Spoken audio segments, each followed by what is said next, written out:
Previously on round one of the FIA World Rally Championship.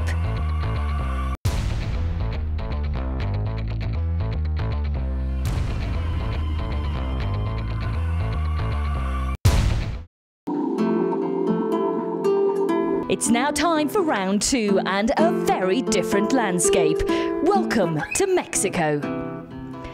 The BP Ford Abu Dhabi World Rally team have left behind the snow and ice of Sweden and travelled nearly 6,000 miles to tackle the high-altitude gravel stages of Rally Mexico. Based in the colourful state of Guanajuato, the drivers can look forward to an atmosphere like no other, as fans flock in their thousands to welcome the WRC. It's Tuesday ahead of the event and time for the drivers to start their recce.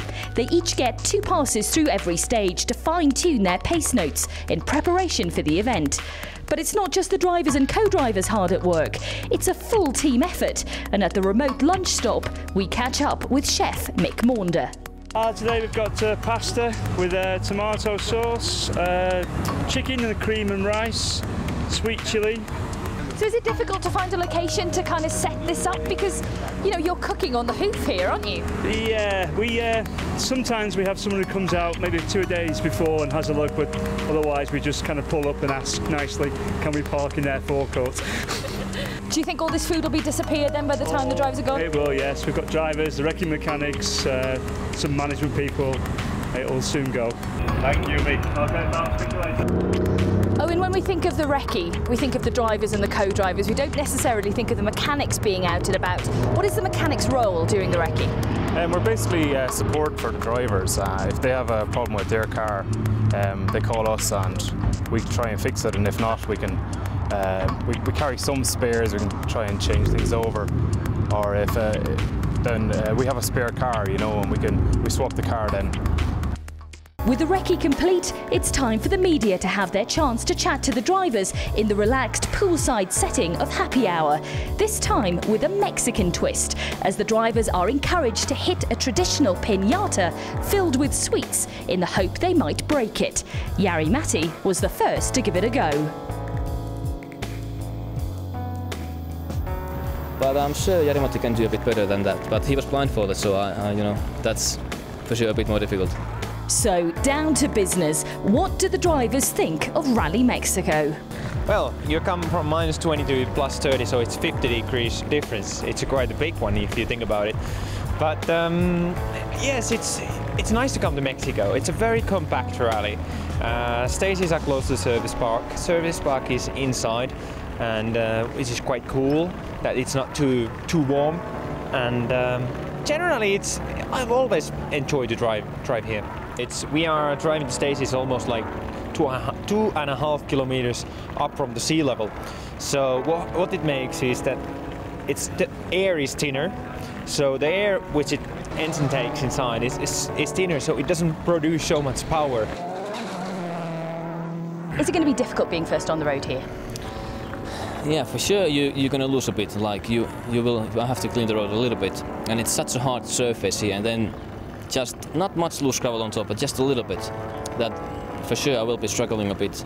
It's so nice to be here after the Sweden, but also when we go to ceremonial start to Guanajuato, it's always been full of people. They are really enthusiastic about rallying, and maybe there's not so much people and spectators on stages, but they really love it when when there's some action.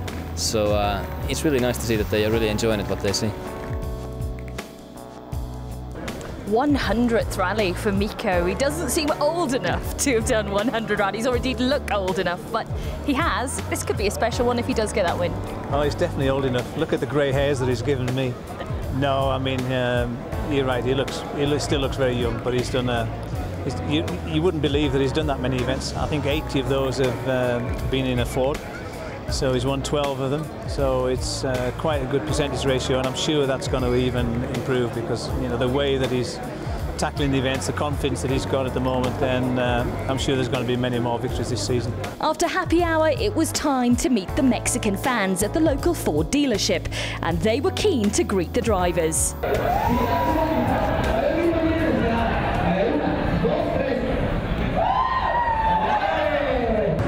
Gerard, centre of Leon to bring rally to the people. Mikko is here signing autographs. Great atmosphere in this dealership.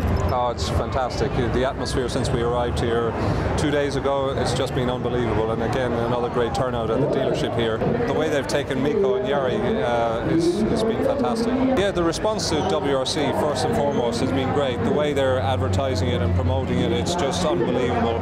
I've visited another dealership today as well, and it's just incredible what they've done and the way they embrace it. And the town, the city of Leon, Guanajuato, it's just spectacular what they're doing with WRC.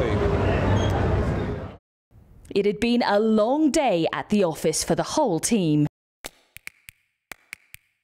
Blue skies over the service park, which unusually is inside an exhibition centre in the heart of the host city of Leon. The sun may be beating down outside, but the crews will be cool inside the Polo Forum. The drivers have tackled a few runs of the shakedown stage this morning, and both cars have returned to service with front damage. I think what's happened is there's a water crossing in the stage, and it's a very, very steep approach into it and out of it. And even though it's quite slow, I think it must be quite deep. And of course, the angle that they're hitting it with the nose of the car is basically causing all this damage. I mean, basically, it's like it's a similar thing to sort of hitting a stone wall, but and obviously with the volume of water, then that's why we're seeing so much damage. What kind of damage has been done? Is it anything serious, or is it just it looks worse than it is? It looks worse than it is, but it's something that you can do without. And of course, the thing is, we have to effect repairs now, because, for instance, if we had a small leak or something like that on the engine radiator, on the cooling radiator, then of course that could lead to blowing up the engine. So we've got to be very, very careful now and make sure that we get everything 100% before the cars leave here. But it's a clear message about what Mexico is all about. This is the stages look smooth, the roads look wide and fast in a lot of places, but and then you see a car come back looking like this, and I'm sure there's going to be instances like this throughout the event. Both cars were returned to their former glory thanks to the expert work of the team's mechanics. After shakedown was complete, it was time for the team to participate in a charity run and raise money for sport relief. In the burning midday sun, it was certainly a tough training session. All the preparations for Rally Mexico are now complete. The drivers will tackle 22 high-altitude stages in the burning Mexican sun. A huge challenge awaits, and the BP Ford Abu Dhabi World Rally team are ready to face it head-on.